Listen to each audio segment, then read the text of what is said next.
Sidang Jumat rahimani rahimakumullah.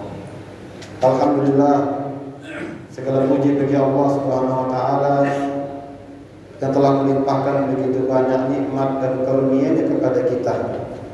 Lagi-lagi hendaknya kita selaku hamba Allah, hendaknya kita senantiasa pandai mensyukuri akan segala nikmat-nikmat Allah.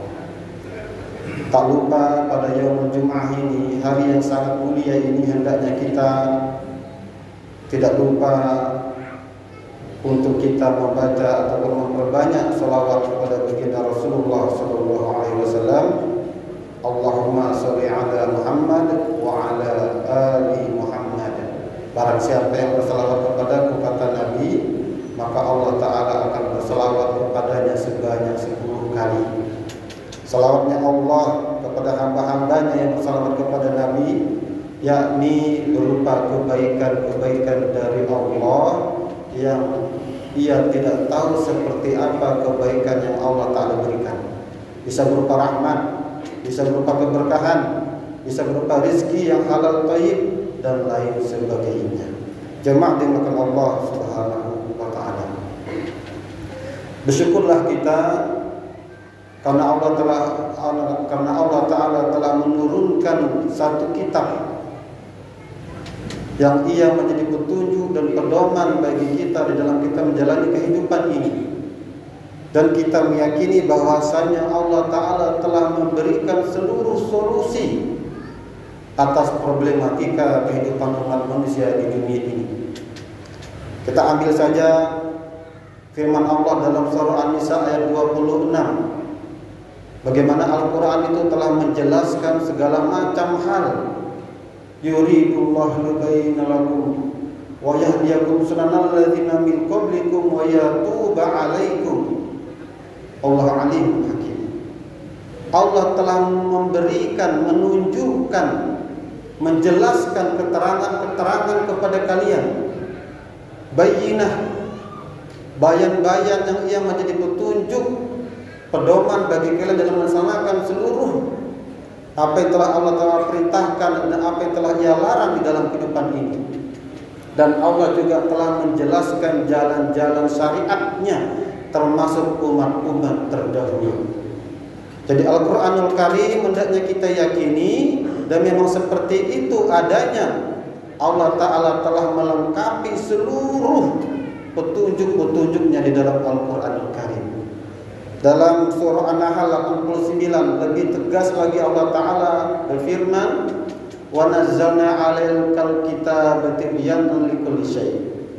Dan telah kami turunkan kepada kalian itu bayan-bayan, keterangan-keterangan atas segala sesuatu. Dalam surah Al-An'am 38 lebih jelas lagi Allah Ta'ala men-stressing tentang ini, ma faratna fil kitabi syai'.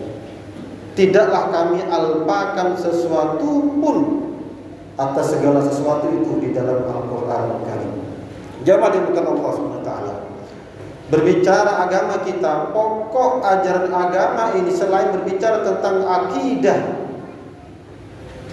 berbicara tentang muamalah, berbicara tentang hal-hal yang lain, di situ juga di dalam Al-Quran banyak sekali membahas tentang yang namanya hukum-hukum Allah, hukum-hukum Islam, ataupun kita kenal dengan istilah syariat. Para ulama berbeda pendapat tentang ayat-ayat hukum di dalam Al-Quran Karim ini. Ada yang berkata, ulama yang berkata, iya sebanyak sejumlah 500 ayat. Ada yang berkata hanya berjumlah 200 ayat saja. Ada yang berkata 150 ayat. Tetapi pendapat jumhur ulama yang mengatakan bahwasanya seluruh ayat-ayat Al-Quranul Karim itu menyimpulkan satu aturan hukum. Artinya seluruh ayat-ayat Al-Quranul Karim itu bisa kita katakan ia merupakan ayat-ayat yang mengandung hukum, ataupun paling tidak ia bisa menyimpulkan satu aturan Allah Subhanahu wa Ta'ala. Jamaah dimuliakan Allah Subhanahu wa Ta'ala. Berbicara hukum ini, ada satu kata yang sangat melekat dari kata-kata hukum, yakni adalah adil. Berbicara hukum, berbicara adil, bagaimana orang menegakkan hukum, orang memutuskan suatu hukum dengan adil. Dan dalam Al-Quran Al-Karim Allah Ta'ala sering menggandeng kata-kata hukum ini dengan kata-kata adil, menunjukkan betapa pentingnya adil di dalam kita menghukumi segala sesuatu. Apatah lagi tentu orang-orang yang mendapat amanah, pemangku kekuasaan ini, ataupun kita bisa katakan ialah mereka para pemimpin, wabil khusus lebih tajam lagi para hakim-hakim. Jemaah dimakan Allah Subhanahu wa taala. Allah Ta'ala telah beritakan kita dengan banyak ayat, disebutkan lebih dari 50 ayat. Allah Ta'ala memerintahkan kita agar kita ini berlaku adil, wabil khusus menghukumi sesuatu dengan adil. Kita bisa buka dalam Al-Quran, misalkan dalam surah An-Nisa ayat 135.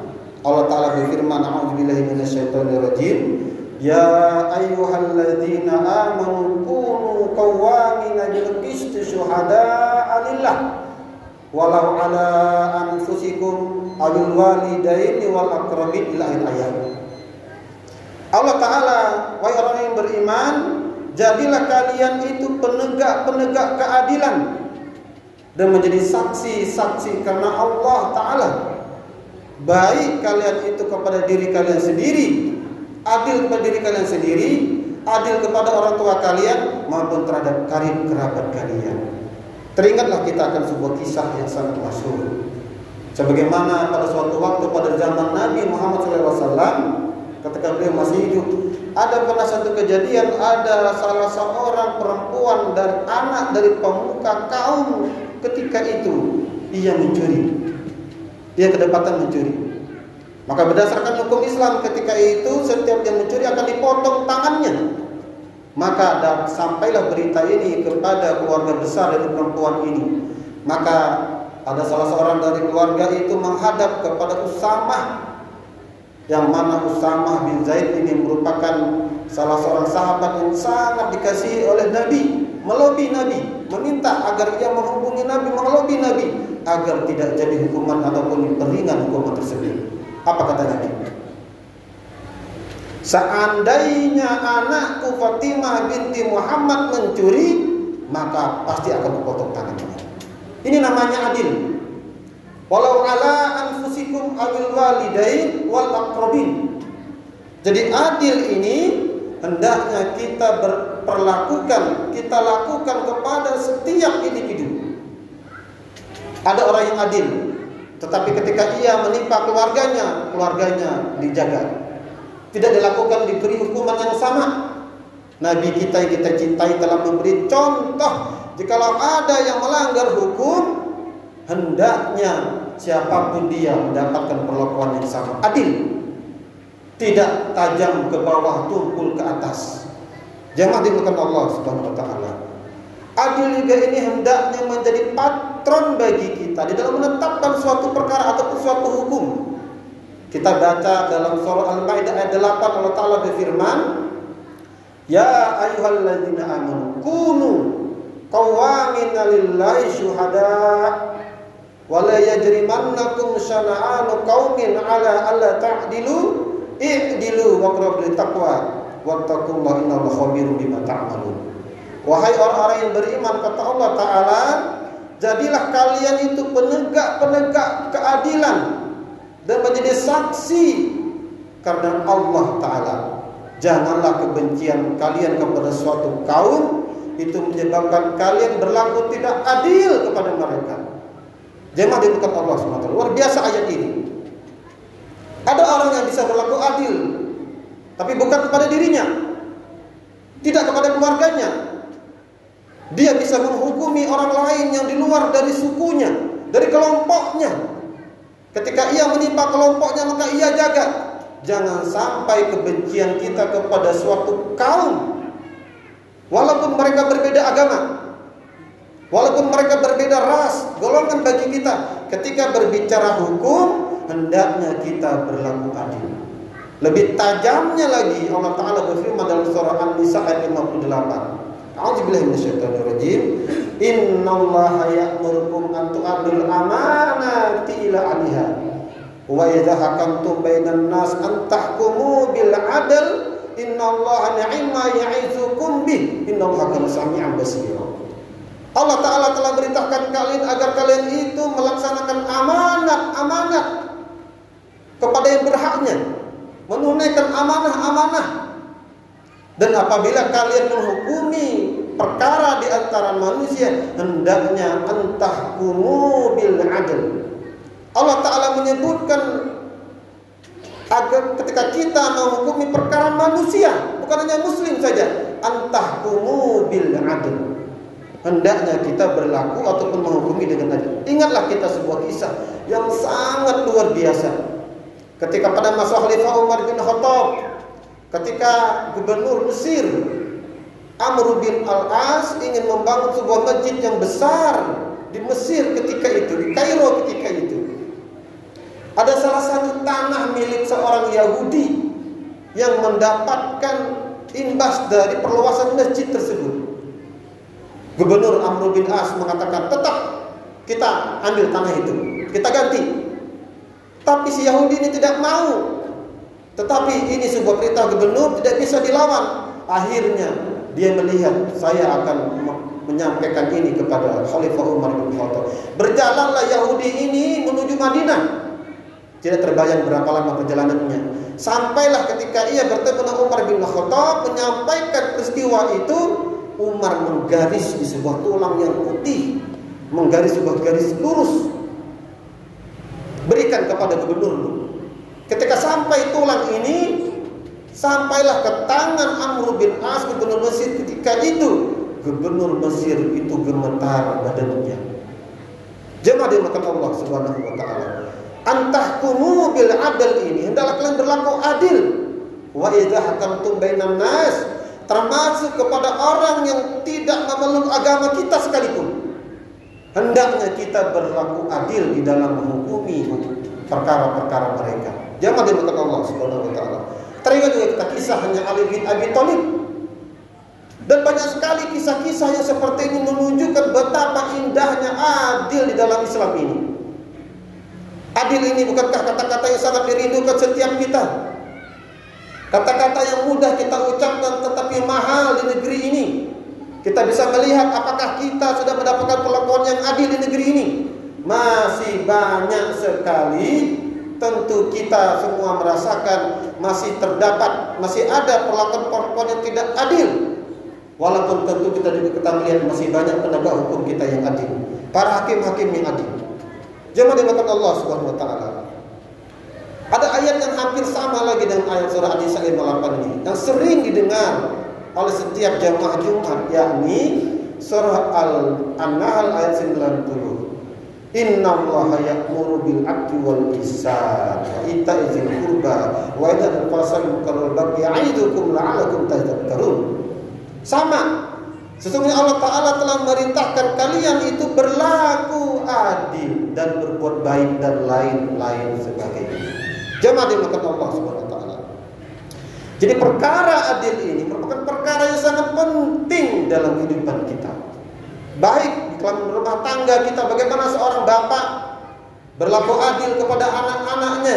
Tidak boleh dia hanya mementingkan satu anak saja, mengutamakan satu anak daripada anak yang lain, tidak boleh. Seorang guru harus berlaku adil kepada murid-muridnya.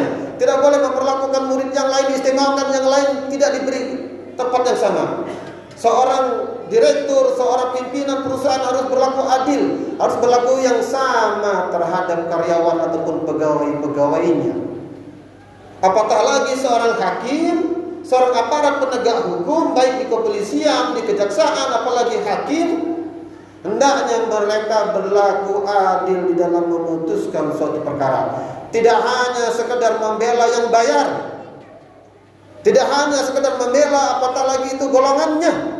Hendaknya ia berlaku adil di dalam memutuskan suatu perkara. Para penguasa negeri-negeri ini juga hendaknya berlaku adil kepada seluruh rakyatnya.